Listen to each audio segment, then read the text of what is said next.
First of all, I want to put things into perspective. And we talked about this the last time, of trying to put the life of Christ into chronological order.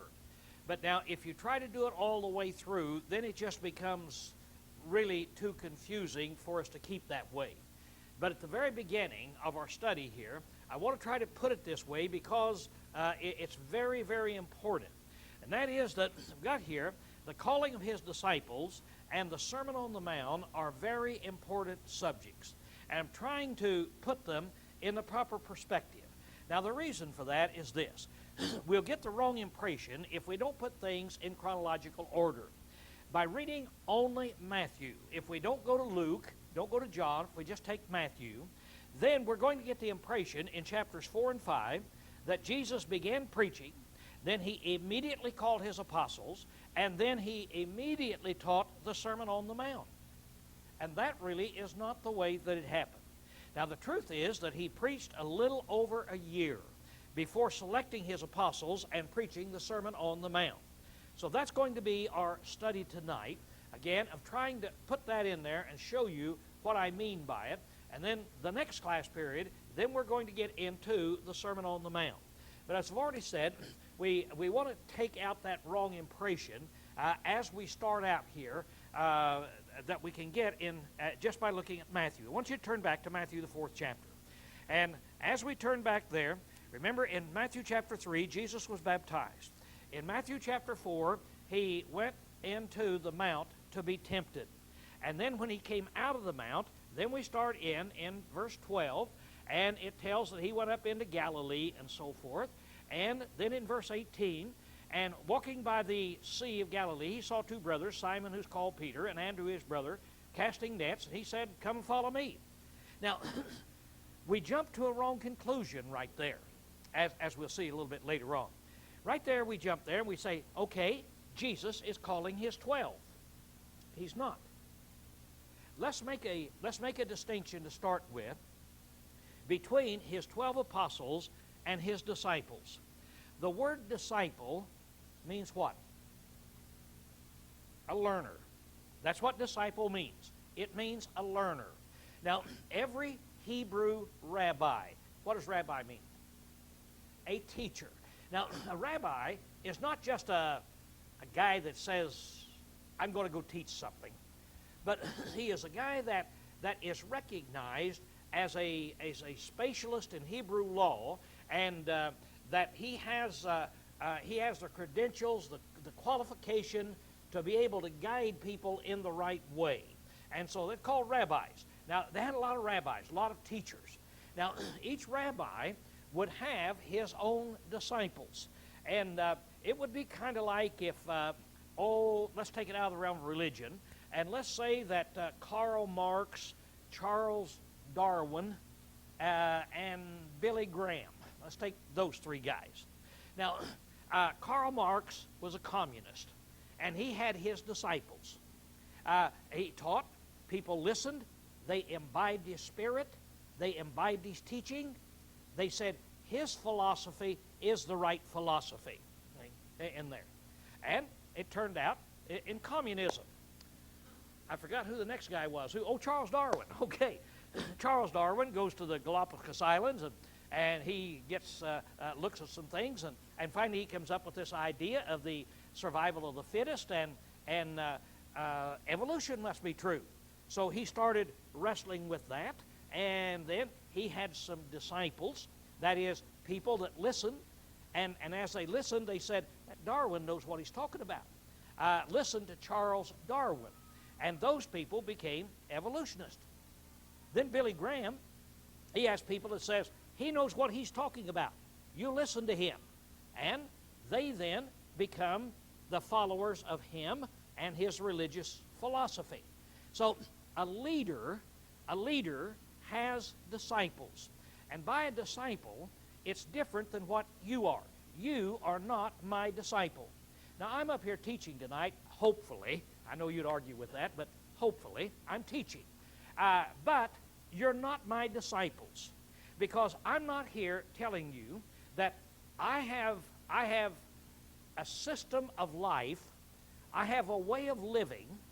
I have put things together so that I have something to tell you that you need to listen to me as your rabbi, as your teacher. Recognize me as above you.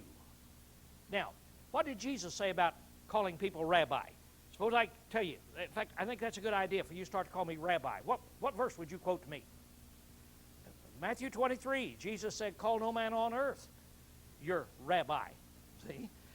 Because you're setting him up there. We are all brethren. So even though I'm a teacher, I don't have any disciples. Even though you learn from me, you are not my disciple. When we get through with this class tonight and you go away, let's suppose you say, I learned 1,000,000 things. That's the greatest class that has ever been taught. Lowell taught me 100 different things tonight. Well, you're a learner, and you're a disciple, but whose disciple are you? Christ. All I am is telling you, here's what our rabbi, here is what our leader, here is what our teacher is telling us. And so we are his disciples. Now, these people came to him, and they were disciples. How many disciples did Jesus have on earth? I have no idea. Thousands of them. Had 5,000 one time that he took out and fed 5,000 men. So he had thousands of disciples. How many apostles did he have? Only 12. Now, out of all of these thousands of disciples, people who followed him, people who learned, Jesus chose 12 of them. And he chose them and said, now you will be my apostles. Now, the word apostle is a normal Greek word. Anytime we use the word apostle, what do you think of? If I ask you, define apostle, what is apostle? What would you say?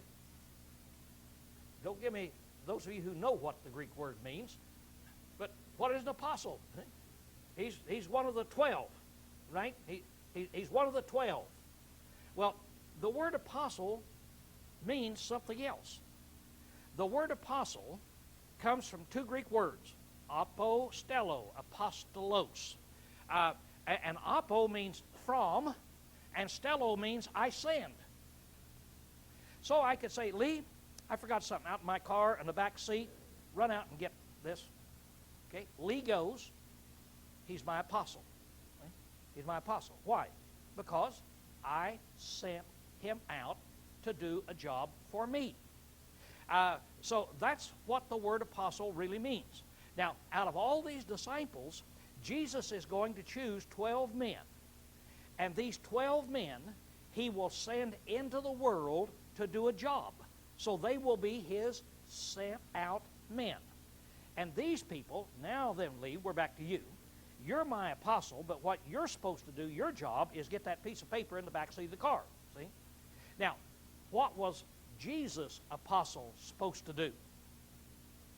They were supposed to go forth and be a witness of his death, burial, and resurrection, see, that we've learned in the book of Acts.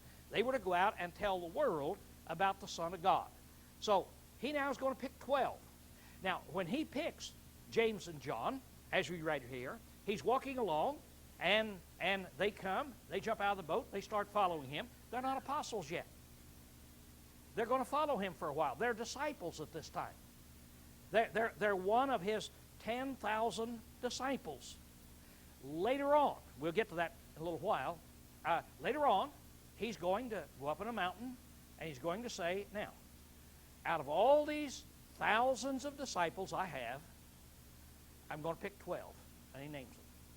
So from here on, you 12 are going to be geared, taught, so forth, by me to be able to be sent out into all the world.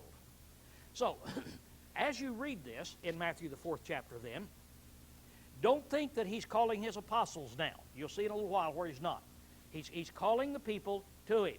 Now, they come to him. Then they come to him and bing, bing, and then in chapter 5, we start the Sermon on the Mount. And so that's what I say. If you read this, you'd say, well, Jesus started out, first thing he did is call his 12 apostles, then he preached the Sermon on the Mount. No. Now, why does Matthew put it this way? Why doesn't Matthew put a whole lot of material in there that we're going to read tonight that Luke puts in?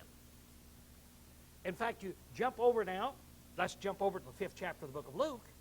And Luke now is going to tell us a whole bunch of stuff that comes between that calling of Peter and the Sermon on the Mount. Well, if Roger and his wife just got back from that big vacation that's back there. Now, suppose I said, Roger, tell us about your vacation. Well, he tells us, bing, bing, bing, whatever he wants to say about it. Then suppose I go see his wife and I say, Kathy, would you tell me about your vacation? Would they tell the same stories? No. Now, I know they won't, because she sent us a Christmas letter telling about the vacation, and it's not what he told about. In fact, I'll tell you a little secret. She said, well, what we did was we went out and said Roger had to visit graveyards and courthouses and chasing down genealogies, so I went with him. And so they did that on the first part. Then I pick up on the last part, she gets her pleasure out of this thing. Now then, Roger has to take her to some of the fancy places that she wants to go to down in the southeast. See, so you got a trade-off. Things he's interested in, things she's interested in. Now, what do you suppose when they're telling the stories? Do you suppose they'll emphasize different things? You see, in that. And so this is the way it is. Matthew tells us some things. Mark tells us some things. Luke tells us some other things. John tells us some other things. Sometimes all 4 Gospels tells us the same thing. But they tell different stories just like we do. See? In there. Now, none of them claimed to tell everything about the life of Christ, did they? They said, you know, we can't tell you everything. He did too many things. The world wouldn't even hold the books.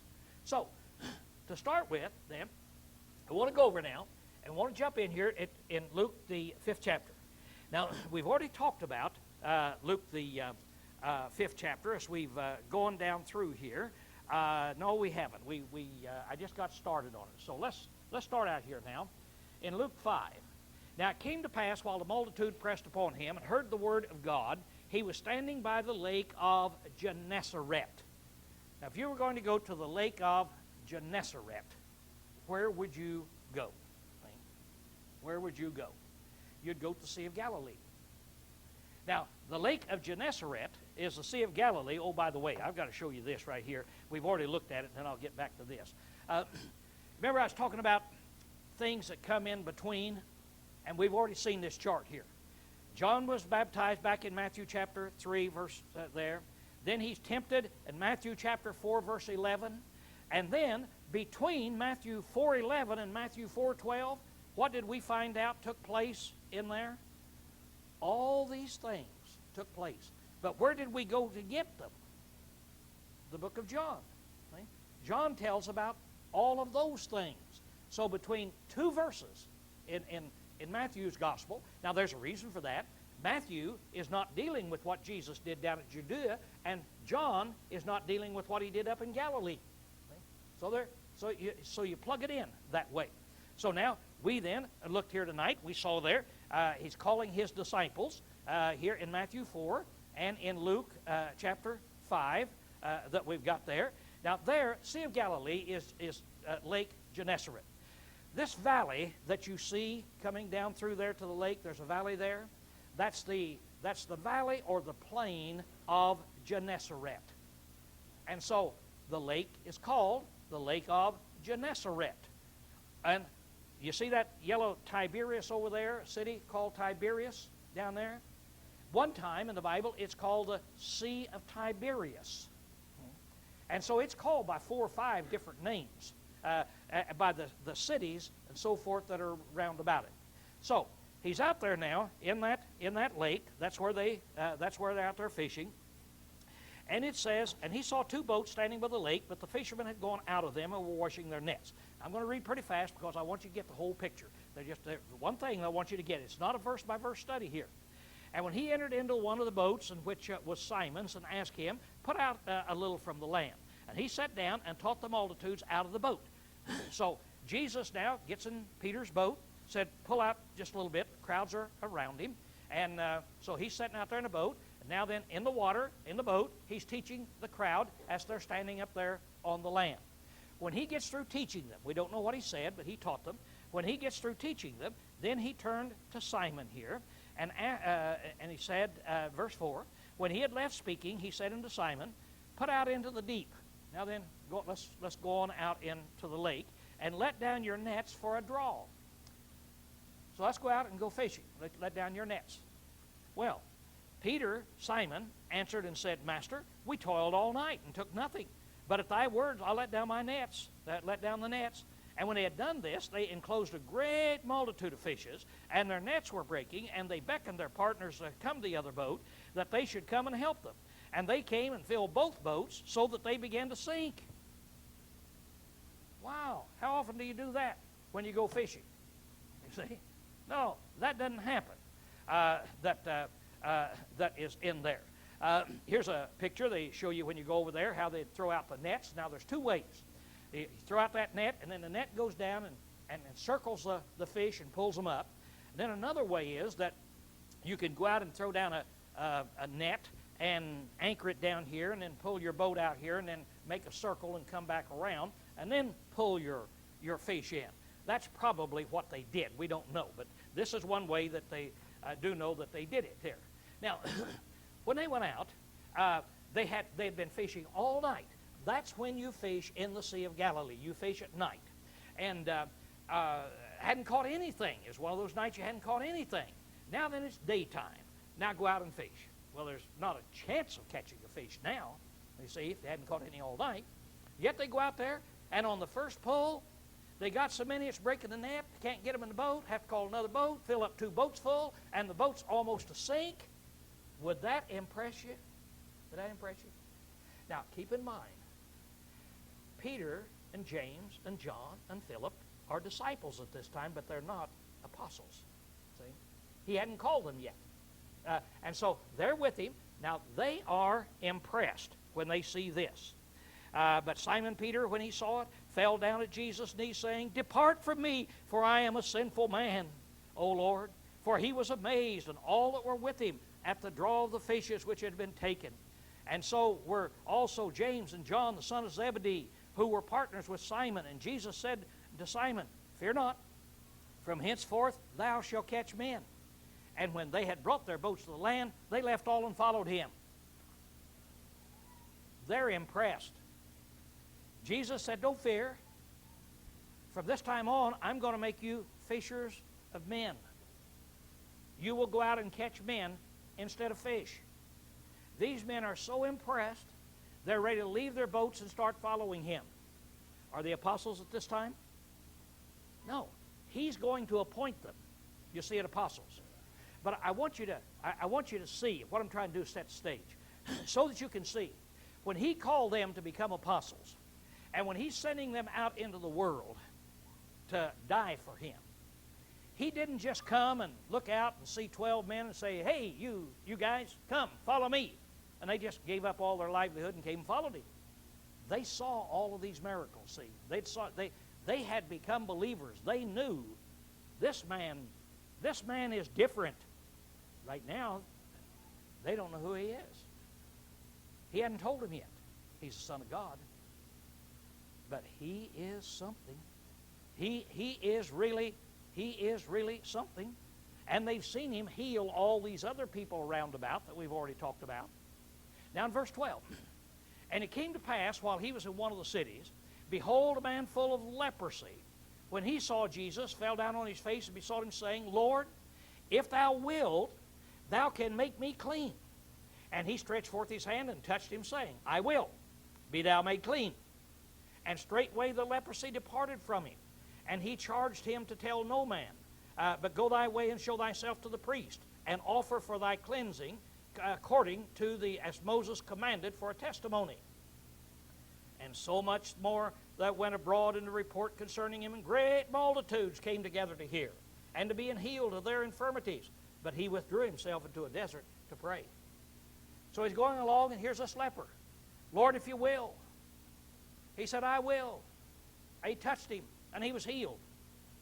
Now, under the Mosaic law, Moses went to a large extent. God told him, he said, if a man has leprosy, here's how you tell it. And he told him how to tell it, how to diagnose leprosy. And then he says, if the man feels he's healed, he comes back to you. Here's what you look for. And there's several pages he goes through in here. Here's what you look for about the white spots and the pus running and such things as this. And if this happens, then nothing has happened. Set him aside. But if this happens, then the man is healed. And so the Jews, I don't know how much leprosy was ever healed. We don't know of any case that's ever been healed. The Jews say that even today that there is no known case of leprosy ever being healed. But here now is a man that Jesus healed and said, now go to the priest and go through the testing that Moses gave. You see, go to the priest, go through the testing. Now, I want us to learn another lesson as we start out right here so we can see a little bit about this. As all these miracles now are being called in here in the 6th chapter, let's look at a timeline. Here we have the law of Moses given to the Jews. About how long did that law last? Anybody remember? 1,600 years. Now, what brought the law to a close? What brought the end of the law? The death of Christ. See? Colossians 2:14, Ephesians 2:14. When Christ died on the cross, he took the old law out of the way. Then Jesus put his law in, said, go ye into all the world, preach the gospel. And so then they started preaching the gospel into all of the world. But I want us to note right here that Jesus lived his entire life under the law of Moses. And a lot of times as we're starting out studying our Bible, we don't realize that. We think that Jesus, being the Christ, he being the Savior, that he somehow is in the New Testament some way. No, he lived and died under the law of Moses. We find that Paul said in Galatians 4:4, but when the fullness of time came, God sent forth his Son, born of a woman, born under the law. So he's born under the law. Jesus one time said, when he sent out his apostles, he said, I was not sent. This is when he was talking to a Canaanitish woman. This Canaanitish woman wanted him to heal her. And he said, well, I wasn't sent but unto the lost sheep of the house of Israel. So who did Jesus come to preach to? See? He came to preach to the Israelites, to the Jews.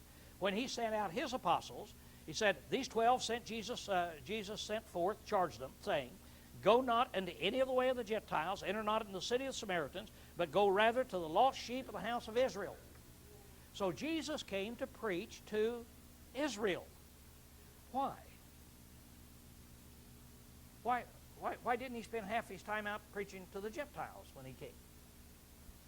When you go back to Moses, go back to Abraham, go back to Moses, all of the Old Testament was that God is developing the Jewish nation, isn't he? You remember as you start out back here in the Garden of Eden, God started out with Adam and Eve and gave them a very simple commandment. What did they do with it? They disobeyed him. He expelled them out of the garden. Okay, starts all over again. Now then, the world builds up again, and now you get down to Noah, and it says, every thought and imagination of man's heart was evil continually. So God wipes the earth clean again. Only Noah and the 8. So they come out of the boat. Okay, everything's fine. Then we come out. Then the 11th chapter, we see all these people building the Tower of Babel, and they're rebelling against God. God had told them to scatter into all the earth. They said, we're all going to stay in one place. And so that's where God then confused their languages and made them go. Now that's in chapter 11. Guess what you read in chapter 12? What did God do immediately after he scattered all these nations? You can't deal with all these people. So I'm going to call one man, Abraham, develop one nation, the nation of Israel, the Jewish people, and through thy seed, all nations will be blessed. So all the way through the Old Testament, God was educating, teaching, developing, maturing the Jewish nation so that when he sent his Son, sent Jesus Christ, these Jews would be prepared to understand him and accept him. So God sent him to the Jewish nation, and he lived under the old law. Now, I bring it up at this time because what did he tell the leper to do when he healed him? What did he say to do? Now, I've healed you. Now you go obey the law. See? You go to the priest and have them to do what the law of Moses said to do. See? Now, he will do this various times there. And we need to know this because when we get down to such places as Jesus saving people other than by baptism, and the most famous is clear down at the end, the thief on the cross. How many of you ever heard people say, you don't have to be baptized. Jesus, the thief on the cross, wasn't baptized. Right? Well, I'm asking a question. The thief on the cross was right down there with Jesus when he was on the cross, wasn't he? When did the old law go out of existence? When Jesus died. When did Jesus say, today thou shalt be with me in paradise? Was it before he died? Yeah. What law was he living under? Law of Moses. The gospel law hadn't come into effect at this time. After he raised from the grave, then he says, now, you go, tell the people to repent and believe and be baptized. See? So it's important for us to understand some things as we go along in that line then. Okay, now then, we have this taking place there. Now, right at this time, right in here, we'd need to turn to the book of John, of which we're not going to do because we don't have time. And our purpose in this class is not to study the book of John, but if we went to John the 5th chapter, there we would find Jesus goes down to Jerusalem to the second Passover. Now let's scratch your head and try to pull up those timelines as we started back there at the beginning. Remember when Jesus was first went into the Mount of Temptation, came back out, he went up to Nazareth and performed that first miracle. What was his first miracle? Turning water into wine. What city was it in? Cana. All right. Right after that, then he went down to Capernaum, and then what did everybody do? Went to Jerusalem for the feast of the Passover, and we went with him, and then we studied down there John the 2nd chapter, 3rd chapter, 4th chapter, where he came back up, the woman at the well. So we studied those chapters in there. Now then he's back up here in Galilee. Now when he gets back to Galilee, then what Gospels do you go to study? Matthew and Mark and Luke. So we've been studying up here, and mainly in Matthew and Luke. Now then, it's time for the second Passover. Jesus went back down to Jerusalem for the second Passover. Now, how much time does that mean it's been since Jesus has been preaching? He started preaching, and within just, we don't know how long, a few months, couldn't be very long. I'll tell you exactly how long, 2 months, okay? 2 months, 10 days. I don't have any idea. A short period of time. So he'd been preaching for a couple months, 2 or 3 months, went to Jerusalem for the Passover. He's come back. Now he's going to Jerusalem for the second Passover. So how long has he been preaching? A little over a year, see? A little over a year.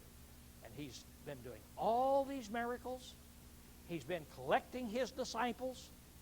And among these disciples, they don't know it yet, but there's going to be 12 of them that he's getting ready to select in just a little while. See? So these disciples have been watching him and studying him for this period of time. So if you went to John, so many interesting things in John the 5th chapter.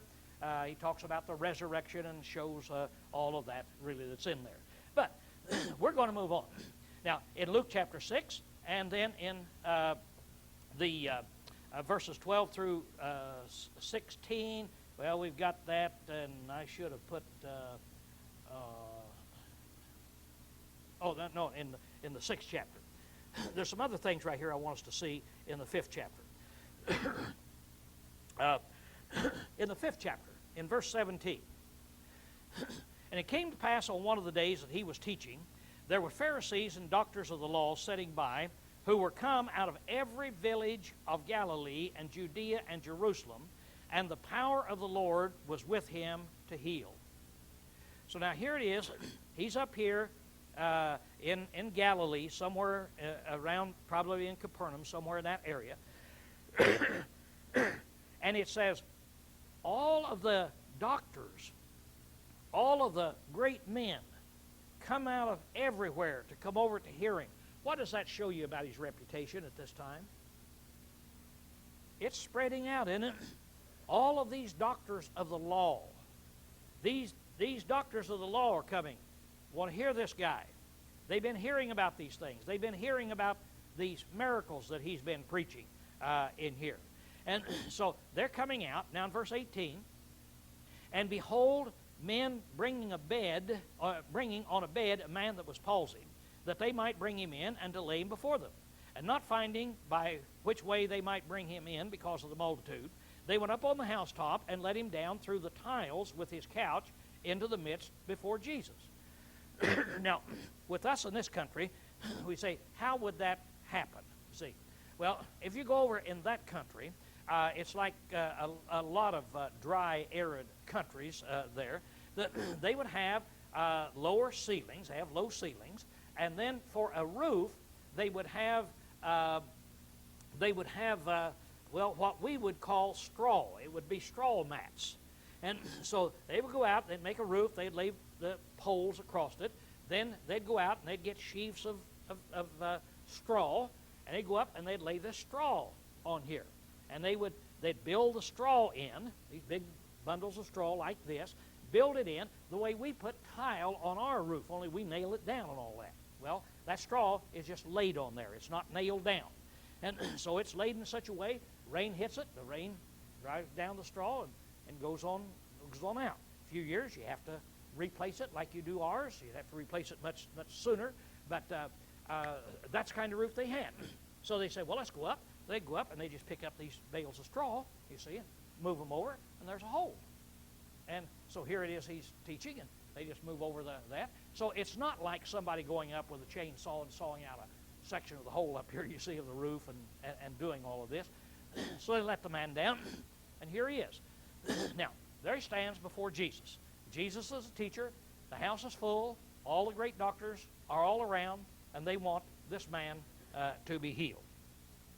So, it said in verse 20, and seeing their faith, he said.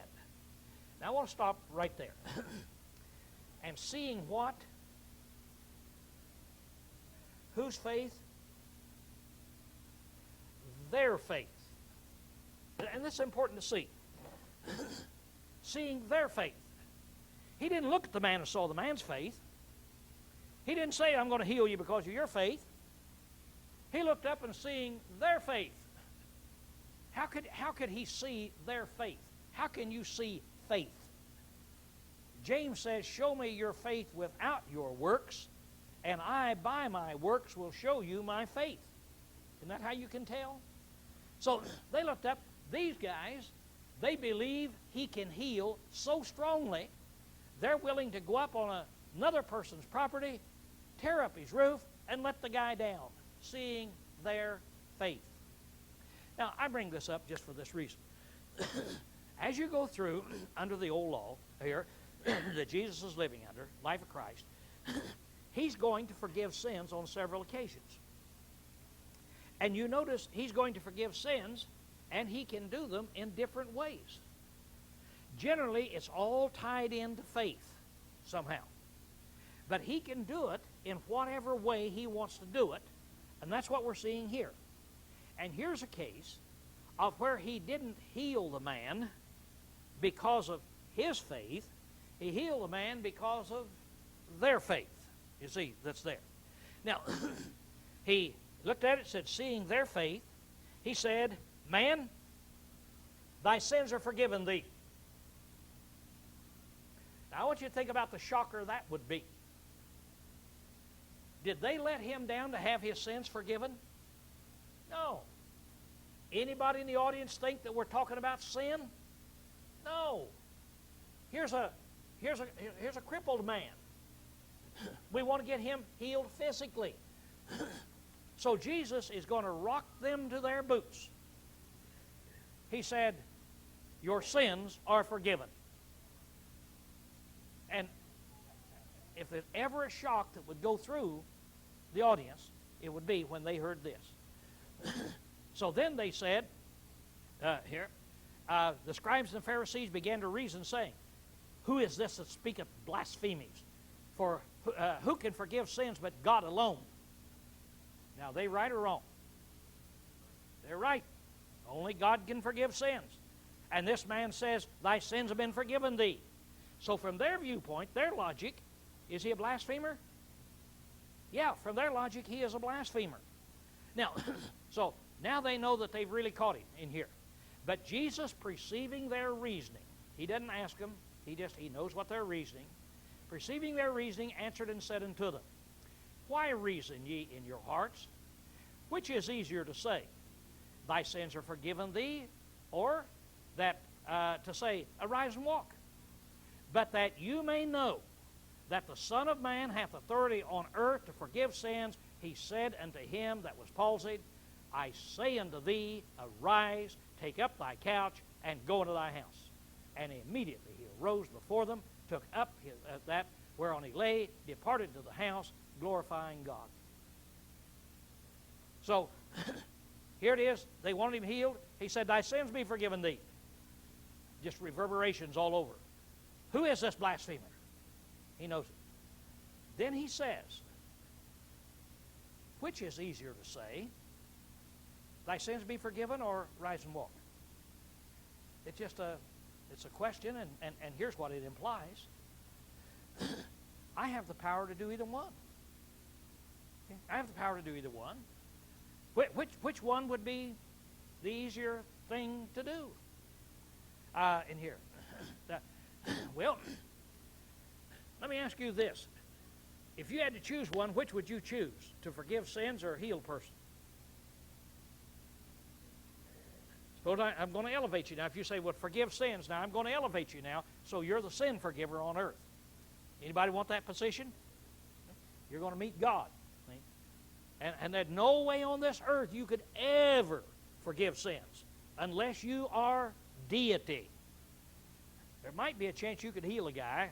I'd get on him and work on his leg. I'd do something in there. But Jesus has said, now, with me, it's just a matter of what I say.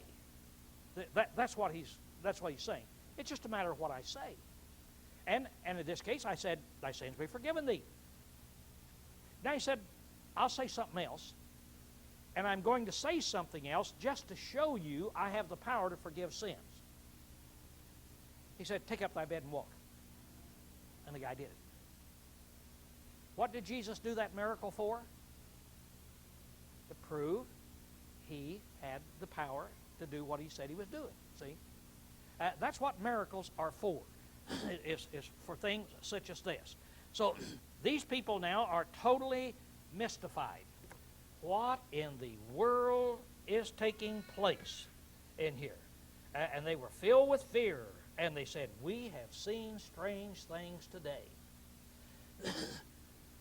I often wondered what it would be like to have lived in that time. How would I have taken the message? What would I have thought? Because we need to examine things. We need to know that they're true. And Jesus honors that. And he's proving now beyond any shadow of a doubt, you see, of what he can do in here. Well, then after this, he leaves. He went forth, and behold, a publican, that's a tax collector, named Levi, sitting at the place of toll. He said unto him, follow me. And he forsook all and rose up and followed him. Now, as you're reading this, now then that we know Jesus has been performing these miracles for a year, did he just go by this tax collector and say, follow me, and the guy just jumped out of his booth? You see? No, there's a guy who's seen this. This is a guy who is convinced. He understands this man has this power. This man can do what he says he is doing. This man is ready to follow him when Jesus invites him. Now, is Jesus inviting Matthew to become an apostle? No. Come and follow me. What do you call the followers of Christ? People who follow him. People who learn after him. disciples. So he is a disciple. So he follows him. Now that takes a lot, doesn't it? Because here's a businessman getting very, very rich. You think you hate tax collectors today. In those days, the Roman government would put tax collecting out on a bid. Every year, they'd put out a bid. And so the high bidder got to collect taxes.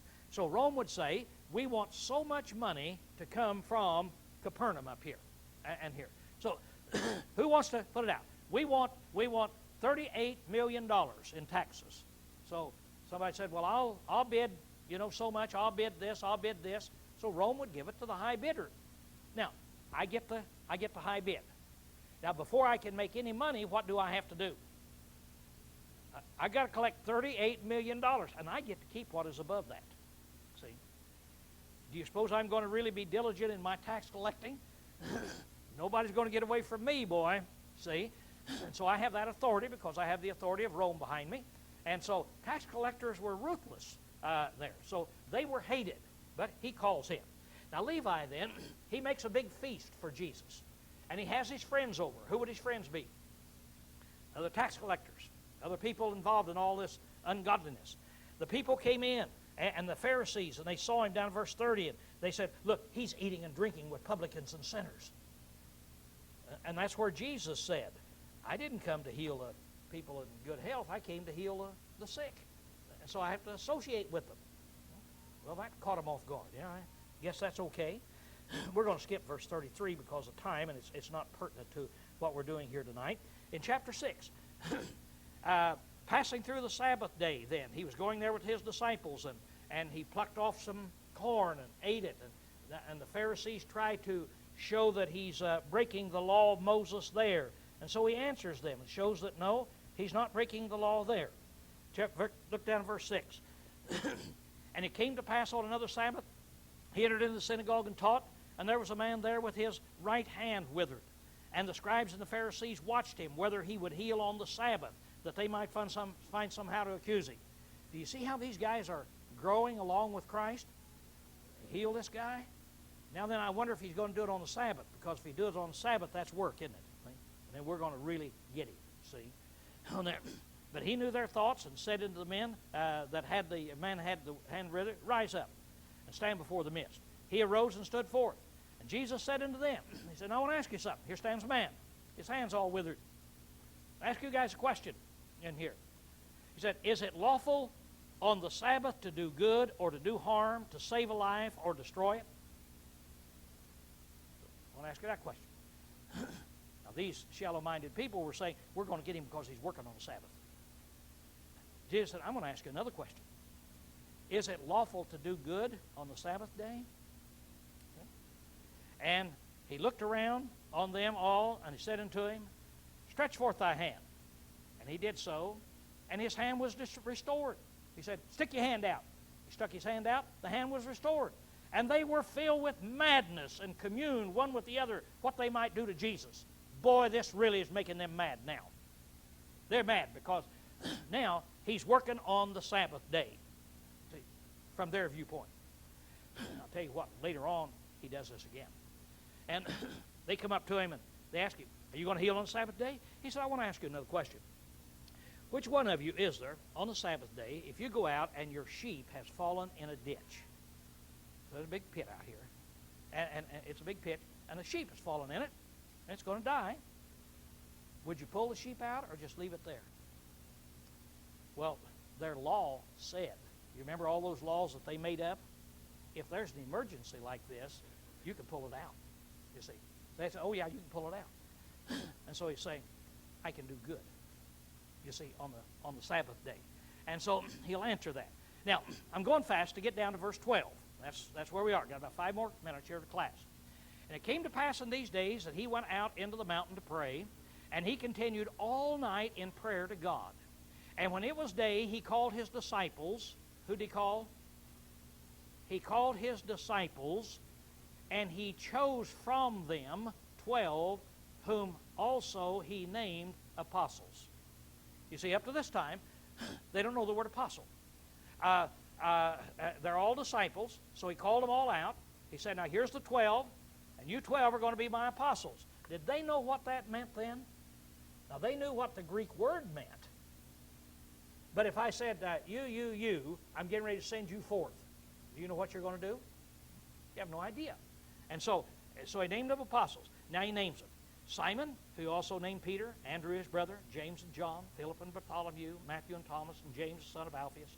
Simon, who was called a zealot, and Judas the son of James, and Judas Iscariot, who became the traitor there. So he named them. He said, now you guys are going to be my apostles. Man, they don't have any idea what that means at this time. But now he's chosen his 12 apostles. All I want us to see is that it's not just a haphazard thing that he jumped out there to do very quickly in. He took them up on a mountain. Now there's the mountain, kind of give you an idea. It's not a very big mountain, you see. You're in pretty good shape. You could run up the top of it without any problem whatsoever. It's about half a mile up there from the lake that is in there. Okay. Now, right after he did this then, it says, and he came down to them and stood in a level place, and a great multitude of his disciples, a great number of the people, from all Judea and Jerusalem, and the sea coast of Tyre and Sidon, who came to him, and he healed all of their diseases, and they that were troubled with unclean spirits were healed, and all the multitude sought to touch him, for power came forth from him, and he healed them all. Now, people even from Tyre and Sidon coming. Well, let's see what this is. Now, we've seen from our last class that he had taught all around Naphtali and Zebulun, up into Syria. They had heard about it. They had been healed. Now, over at Tyre and Sidon, over on the coast, that area, over in there, they've all heard about it. How widespread is Jesus' popularity becoming now? And he's been preaching just a little over a year. Now, this doesn't even take in Judea, does it? See, as we go down to Jerusalem, how many times has he been to Jerusalem? Twice. See, at the 2 Passovers, he's been down there. So his popularity now is really growing. And people are following him. And he has a massive following at this particular period of time. Now, look in verse 20. And he lifted up his eyes on his disciples and said, Blessed are ye poor, for yours is the kingdom of God. Blessed are ye that hunger now, for ye shall be filled. Stop. What does that sound like to you? Sermon on the Mount. Now, only we study it out of Matthew, because Matthew gives us the full, and Luke kind of abbreviates it somewhere that's in there a little bit then. All right? As we look at it then, now, starting in chapter 6, verse 20, we have the Sermon on the Mount, which is the same as Matthew chapter 5. He goes back up on that mount, takes his disciples with him. How many will there be? We don't know. Massive number. He'll be up there, and now then, he's going to preach the Sermon on the Mount. So now, we're ready to start settling down in Matthew now. So next week, we'll start with Matthew. And then we'll not be jumping back and forth the way we have here. But I wanted to lay it out for us so we could get a full view that Jesus didn't just come and all of a sudden people just fell down at his feet and so forth. He laid the groundwork. He went about it in a way where these people saw he really was what he said he was. Okay, class dismissed.